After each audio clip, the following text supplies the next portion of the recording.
Yan, good morning guys. Outfit check tayo ngayon. Yan, yan. And may dala-dala tayong drone. Tara sa labas guys. Palipad tayo. Kasama ko yung baby ko ngayon. Kasi dalawa lang kami dito sa bahay. Wala sila. Nagturo sila. Sa school silang lahat. Yan guys. Ito ako maghahanda lang ako ng ganito guys. So wait lang.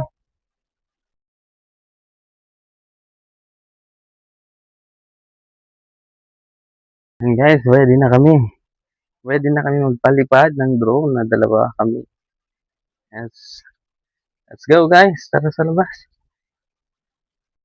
Ayun guys, nandito na tayo sa pavement. So, subukan natin yung follow dito po sa DJI Neo 2. So, napakaganda. Yan. Sumusunod lang sa akin. Nasa harapan ko siya guys. At pwede mo siyang kontrolin ng palm control. So, yan. Napakadali. Kahit wala kang videography, ay pwedeng gawin ni Neo 2 yan. Na siya yung magvi-video sa'yo. Yan. Lakad-lakad lang kami dito guys. Kasama ko yung baby ko na cute na cute. Yan. So, napakaganda guys. Napakalinaw din ng camera nitong DJI Neo 2. So, gawin naman natin guys. Lipat natin dito sa kanan. So, palm control ulit guys. Yan. So, napakaganda. Napaka-easing gamitin. So, yan. So, habang naglalakad tayo guys, pili tayo ng susunod na gagawin natin.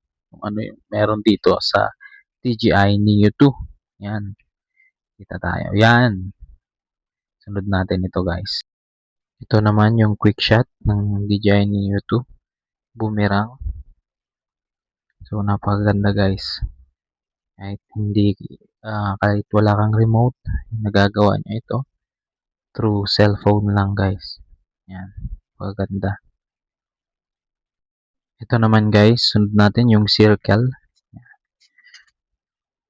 Napakaganda guys. Yung mga quick shot. So, iba sa DJI Neo 2, Neo 1, mas madami po ang quick shot ng DJI Neo 2. Yan, ang pagkakaiba. Yun, ito naman yung Helix guys. Yan, napakaganda talaga ng mga quick shots ng DJI Neo 2.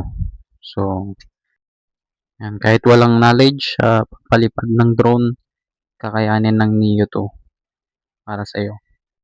So, ngayon naman guys, nandito tayo. Salita ako ng salita dito. Naka-off pala yung mic. Naka-off ng mic dun sa aking drone sa Neo 2. Kailangan ba palang i-open yun para marinig yung boses. So, wala nang cut-cut ito guys. So, diretsong video na ito. Diretsong kuha na footage ng DJI Neo 2. Ang gamit ko lang guys dito ay cellphone. Yung cellphone ko lang guys. Yan.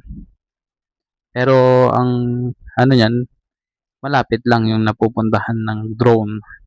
Kasi wala tayong transceiver at yung remote control. So, mas maganda sana guys kung meron tayong remote control sa transceiver para mas malayo at mas maganda yung mga makukuha nating shots.